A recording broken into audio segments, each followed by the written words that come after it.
Okay, asante sana Haji kwa presentation ya hali ya soko. Mi kwa wiki hii sina jambo kubwa, sikuona kama kuna kitu ambacho kiko kikubwa ambacho kimetokea zaidi tu ya zile bei za kawaida ambazo zilikuwa zinapanda juu na kushuka bila kuwa na direction kubwa. Japo kulikuwa na activities nyingi ambazo mwanzoni watu walikuwa na anticipate kwamba kwa wiki ijayo ambayo ndo ya stock split ya NMB watu wakawa na labda itakimbilia sasa kwenye shilingi 2,000, lakini tumeona ikicheza hapo hapo around katika range ya shilingi 17,000, bado imekataa kugota kwenye shilingi 18,000, na kama tunavyojua kwamba wiki ijayo ndo itakuwa ya split. Kwa kuwepo na hizo few speculative trades, sikuwa na kitu ambacho kiko significant kiripoti safari hii. Labda kitu kingine ambacho Haja alikuwa ameongelea kuhusu equities market, ambako kama kawaida tumeona kuna mwendelezo wa ukwasi kuendelea kuwepo kwenye uchumi wetu kama ambavyo ripoti ya Benki Kuu ilivyoonyesha mwezi uliopita, ambapo ilikuwa credit growth ilifikia 28% mwezi Juni, ambayo ilikuwa ni the highest. Nafikiri viwango kama hivyo tulivishuhudia kabla 2015, ni kasi ya kuongezeka kwa ukwasi kwa kiwango cha 28%, na ukikumbuka kwamba level ya outstanding credit 2015 kurudi nyuma ilikuwa ndogo sana. Kwa hiyo ni hapo utakapoona kwamba kweli sasa ukwasi umeongezeka kwa kasi kubwa zaidi kwenye economy. Japo kwa ripoti anazozitoa Benki Kuu ukifuatilia vizuri unaona kuna line moja ambayo huwa serikali inakopa kutoka Central Bank. Sasa ghafla kutoka mwezi Juni kuja Julai imepungua kwa kiwango kikubwa mno, kama 2 trillion kwa mwezi mmoja, ambao maana yake kwa hiyo line peke yake unaweza ukasema ni kwamba ni ukwasi ambao sasa umeondolewa kwenye uchumi kurudishwa Benki Kuu. Sasa kwa sababu kuwepo na further analysis, siwezi ukajua ilikuwa ni serikali imelipa au imeconvert katika security nyingine, lakini hizo ndo zilikuwa eventi kubwa ambazo unaweza ukazipata kwenye reports ambazo zimeshatoka, na tunategemea wiki ijayo ingetakiwa iwepo bodi ya miaka 15 kutokana na bodi calendar, ila mpaka tunaingia mitamboni kwenye magazeti ya asubuhi hata kwenye website ya Benki Kuu tujaona wakitoa tangazo la huo mnada. Labda kama likitoka anytime tutawaambia kwa wale ambao wanataka kushiriki kwa hiyo reopening. Zaidi hapo sina kitu kingine, na labda kama kuna maswali ambayo mnaweza mkataka tuyaongelee kuhusu hii ripoti ya market ya wiki. Kwako Derek. Yes, shukran sana Mr. Photius. Naomba kama unajibu lolote tuweze kujibu hii comment section. Nadhani hii taarifa imeweza kutujia leo kwenye mabadiliko ya DCB. Yes, huyu Martin Rubamba naomba muongelee pia japo kwa kiufupi mabadiliko ya kiuongozi ya bodi ya DCB na impact yake. Yes, labda kwako Mr. Photius unaweza kunisaidia kujibu comment ya mtazamaji. Ni kweli tumeona kwenye social media, siku hizi social media inabidi tuziheshimu na tuziamini. Unaona wameweza kurusha new board members, na zaidi huyo mwenyekiti wa bodi ambaye ameenda pale DCB, Dr. Charles Kimei, ambaye kwa kweli tunajua kwamba yeye ndo aliweka foundation nzito sana kwenye benki ya CRDB au kwa mnyama tembo. Na kama mnavyofahamu CV ya Dr. Kimei ambaye ni mchumi, alishafanya kazi Benki Kuu, na nafisi eneo la mwisho ambalo alikuwepo pale Benki Kuu ilikuwa ni bank supervision, kwamba alikuwa na regulator anasimamia mabenki yote kabla kuamua sasa kutoka kwenye regulation, akaamua kuingia kwenye kuikomboa benki ambayo ilikuwa inataka kuanguka. na miaka hiyo kama mnakumbuka, tulikuwa tunayumba yumba kabisa kwenye sectors nyingi, sio benki peke yake. Unakumbuka ma TBL, ma TCC, makampuni ambayo soko lake liko wazi, lakini tulishindwa kuya manage. Kwa katikati ya hicho kipindi zilikuwepo benki fulani kadhaa. Benki moja hapo ilianguka kabisa, inaitwa THB, Tanzania Housing Bank, ilianguka kabisa. Sasa watu wakawa naangalia okay, CRDB naye anaenda kuanguka, lakini nafikiri Danida wakaamini kwamba no, hapa inawezekana bado kuna kitu, bado kuna juisi kwenye shirika lisianguke. Ndio wasikumbukaji Kimea alitokaje benki kuu kwenda huko, lakini tukashukia Kimea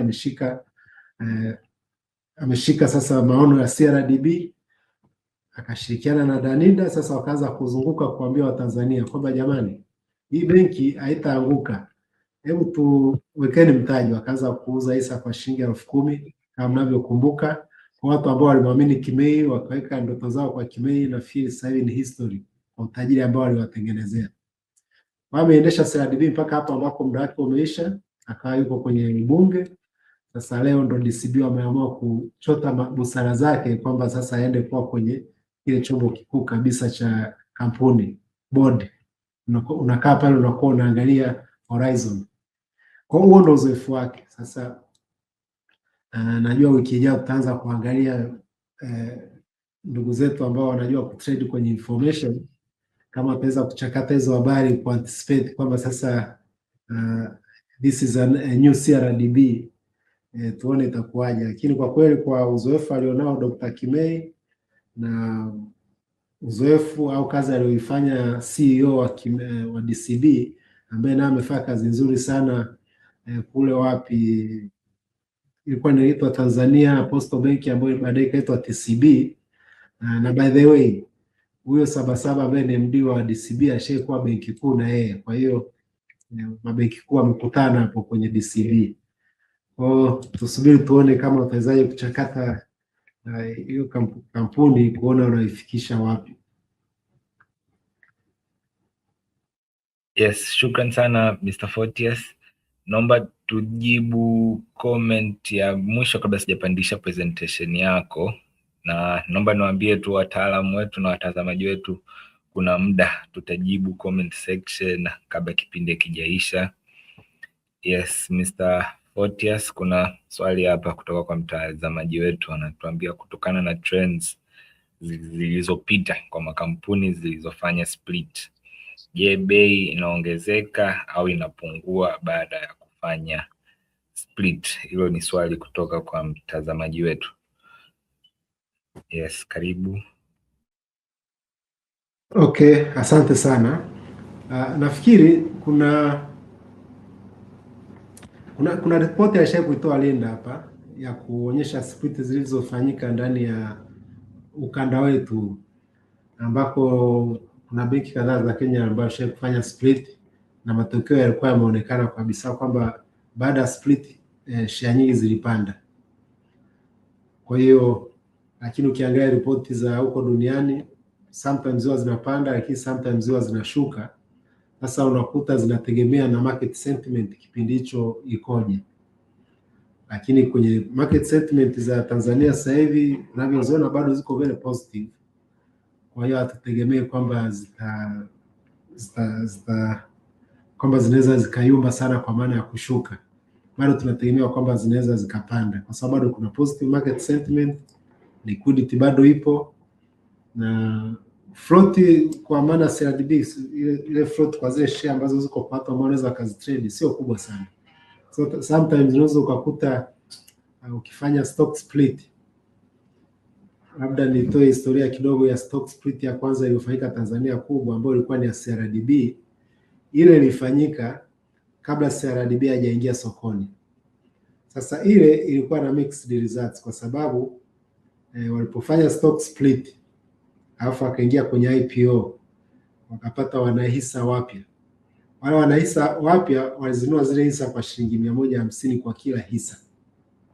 Hasa zilipokuwa listed kwenye stock market, kwenye soko letu la hisa mwaka 2009, wale ambao walinunua kwa shilingi 150 wakiwa wanategemea kwamba itapanda ili wapate capital gain, wakakumbana na wale ambao walizinunua zamani kwa shilingi 10,000, washapata bonus, washapata dividend, washapata nini, zimekuwa split kwao. Hata shilingi 150 ilikuwa ni super profit kwa wakazi offload kwenye market. Kwa hiyo stock split ilikuwa na mixed results kwa sababu ya wale waliokuwepo zamani, wale wa zamani wa 1995 96 pamoja na wale ambao waliingia mwaka 2009. Kwa matokeo yake ile split ikafanya soko likawa na hisa nyingi sana ambazo ziko kwenye float. Kwa hiyo ikawa imepunguza ile kasi ya ile experience ambayo tunaiona kwamba IPO price mara nyingi bei huwa zinapanda. Ilipanda kidogo tu afu baadaye ikaanza kurudi chini. Nakumbuka ilirudi chini sana, tena nakumbuka kipindi hicho nilikuwa bado ni trader. Nilikuwa naenda sokoni, yani mtu anataka kuuza at any price. Nishuka nafikiri the lowest ilifika 97.5 kabla ya kugota hapa afu ikaanza kurudi juu. Kwa hiyo you can see stock split wakati ule iliwanufaisha wale wa zamani, wakawa na share nyingi sana ghafla ambazo wakizipigia hesabu the purchase price na mabonus ambao walishayapata, walikuwa wanauza kwa bei yoyote sokoni bado wanapata faida. Kwa kesi ya NMB float sio kubwa, sio hisa nyingi sana ziko mikononi mwa watu. Kwa hiyo sitegemee kwamba unaweza kuwepo na rush ya watu wengi sasa ukishazi split mara 10 kwamba wazimwage sokoni. Na of course market sentiment bado zina support kwamba hatutegemee zikaendelea kushuka zaidi. Lakini nayo ni speculation. Unajua mambo ya masoko, unaweza ukaamka asubuhi ukakuta kuna some news za ajabu ambazo zinaweza zikabadilisha soko. Lakini cha msingi kama ni long term investor au unatulia tu, hata zikishuka ongeza nyingine, nunua nyingine. Ila kama ni yule anayevizia kupata capital gain, kwa kweli itabidi ukae sana kwenye screen yako. Soko linapofunguliwa angalia behavior wauzaji na wanunuzi.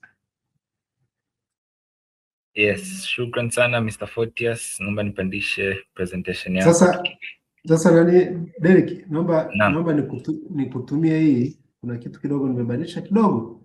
Na of course nimeongeza kitu kingine kidogo. Kwa hiyo ngoja nikutumie hii sasa hivi ambao ndio utakayoipandisha. Sawa. Just a moment. Nitoe na hii ambayo niko nishaiweka.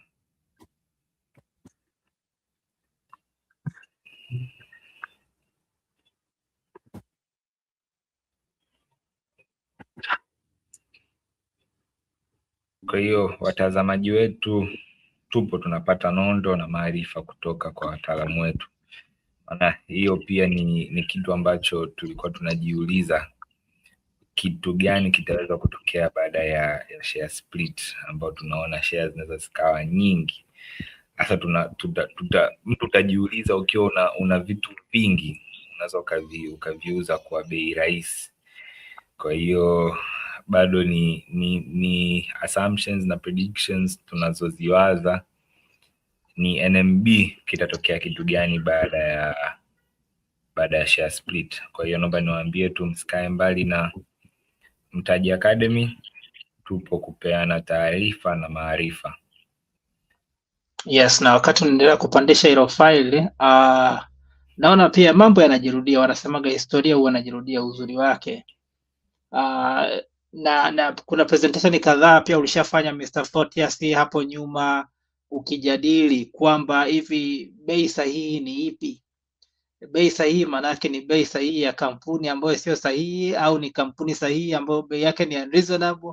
Ni vitu ambavyo vina drive watu crazy a little bit.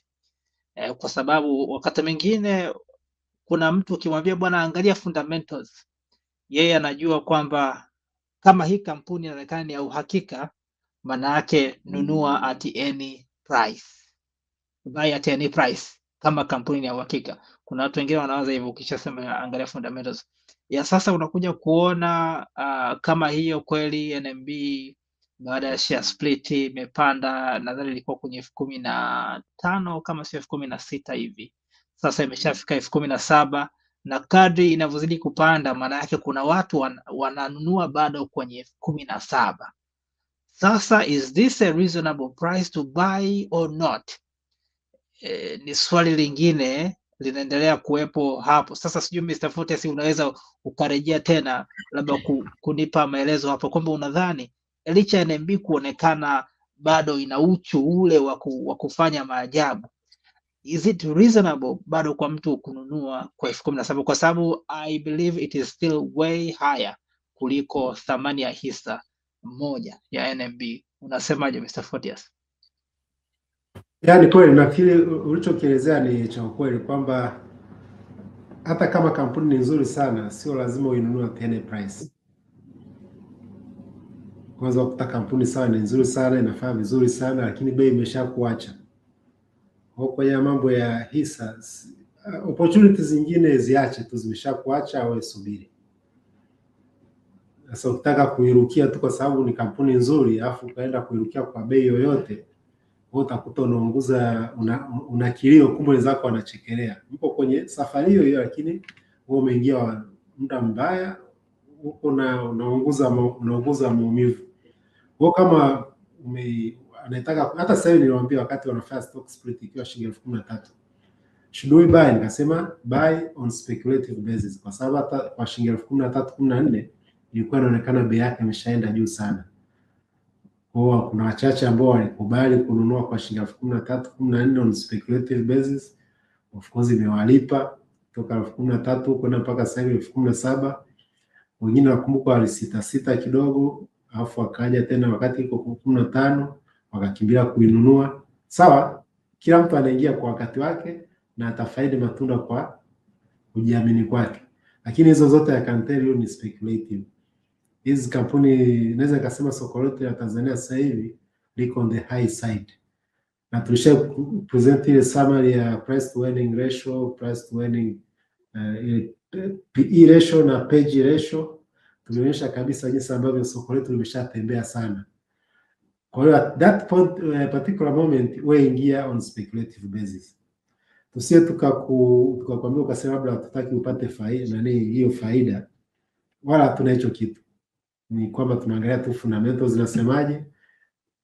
Of course bahati mbaya unaweza kukuta fundamentals zinaweza zikakiukwa kwa muda mrefu, hiyo ipo, lakini ukifaidi shukuru Mungu, lakini usio ukajiona umekuwa kidume kwamba sasa mimi soko naliweza. Hapana, take profit, fanya mambo mengine, lakini the timing ya kuingia sokoni lazima iwe na discipline, kama ambavyo nishawahi kusema huko nyuma ya rubani. Rubani siku ya kwanza anaanza kuendesha ndege huwa ana check boxes zote kama ambavyo anaendesha ndege ya mwisho wakati anastaafu.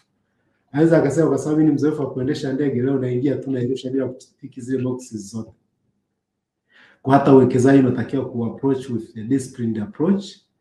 Uingie kabisa ukijua hapa naingia kwa speculate, au uingie kwa kujua kabisa hapa naingia kwa kununua something of value. Sawa. Basi karibu tuweze kuendelea na presentation. Nadhani utakapokuwa umemaliza muda utakuwepo wa kutosha wa kuweza kurejea kwenye maswali ambayo yalikuwa yamebakia pamoja na yatakayoongezeka. Ngoja niweze kukupa control. Bila shaka sasa unaweza control presentation kutoka upande wako. Karibu.